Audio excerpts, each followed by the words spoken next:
Is Merab still the fighter of the year? I'm not allowed to say because there's a certain show coming up in early January. Why can't the people are waiting then? I wish I could tell you how I feel about this, but I'm gonna have to pass this over to you, my friend. Yeah, you can't just give it away that easily, you know? Give it away. Give it away. I think the argument that you could make in favor of Merab is, hey, he tried to do it. You know, he had a great year up until this Petr Yan one. Like, if he hadn't taken this Petr Yan fight, I think that we would have said hands down Merab was the fighter of the year. You know, 3 title fights this year, just really cemented himself at the top of the bantamweight division. And I don't think anybody would have been like, only 3? Why didn't he go for 4? You know, like that's not anything that was on anybody else's mind other than him. And so I think that it would have been a real easy call. I think, like, I understand the impulse that some people have where you still want to give him an attaboy for trying, for being willing to step in there 4 times in a year where you're a UFC champion. You don't have to do all that. Like, that is impressive. It's admirable.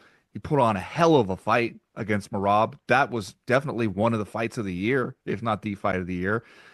The fact that he was still standing at the end of it tells you just how incredibly tough Merab is. I don't know how much we want to attribute the work rate, the pace that he had this year to him losing this one. I think I'm inclined to say Merab didn't look bad. Petr Yan looked great. And so I still think, like, it's very hard for people to think of you as fighter of the year when the last thing they saw you do was lose. That the last thing we saw really sticks in our minds, you know, and 3-1 as a champion doesn't sound as good as 4-0 or even 3-0. And so I think that'll hurt him a little bit. But the question is, if it's not him, who? Right. Because I think you can make kind of a case against a lot of other people. Honestly, in a weird way, somebody was responding when I wrote that up in the mailbag by saying, like, why not Petr Yan for fighter of the year? Because he sort of put himself back in title contention, went in there as a big underdog. Nobody was giving him a chance. Nobody picked him except for big deal Ben Fowlkes, who picked him in the staff. Big time, Ben. We know why you picked him. We know why you picked him. Because I saw it. We might talk about that a bit later. I gazed into the crystal ball and I saw it. And it came true. I mean, like, he actually has a pretty good claim, because that's an amazing performance. That's a career performance by Petr Yan to come back in there where everybody thought, all right, you had your time with the belt, and that time is never coming again. Especially not as well this year, right? Yeah, is that correct? Yeah, I mean, really, what you could fault him for was like, you want to see like one more fight on the record, maybe.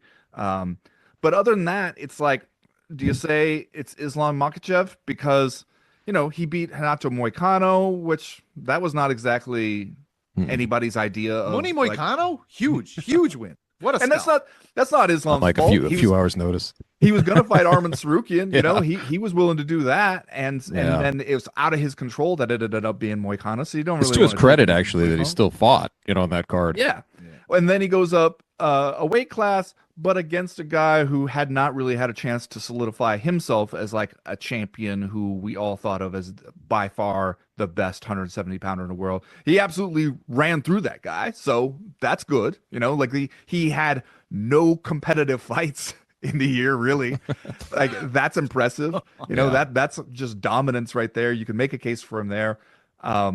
I don't know. It doesn't seem like anybody after the Merab loss has a rock solid case where you could say it's got to be this guy. It can't be anybody else. It used to. I mean, we've had years where it's very clear cut, and I mean, obviously, if Merab goes in there and wins this, it's clear cut, right? Like, you would just been like, of course, it's him. 4-0 makes history. It's really strange, though. I like this discussion because at 3-1, you're like, well, that's still good enough for him to do it because of what you said. He's chasing it. If you switch the order of any of that, he probably still gets it, right? If he loses it the first year, but he avenges himself and then he takes 2 more, he's probably your fight of the year. If he lost maybe the third fight of the year, but then he avenges himself on this last fight, we're probably giving it to him anyway. It's really the momentum of not having the belt going out that we look at and we say, like, well, we can't do that. It's conditioned for people to perceive things that way. Well, he's coming off a loss. There's no way we can give it to him.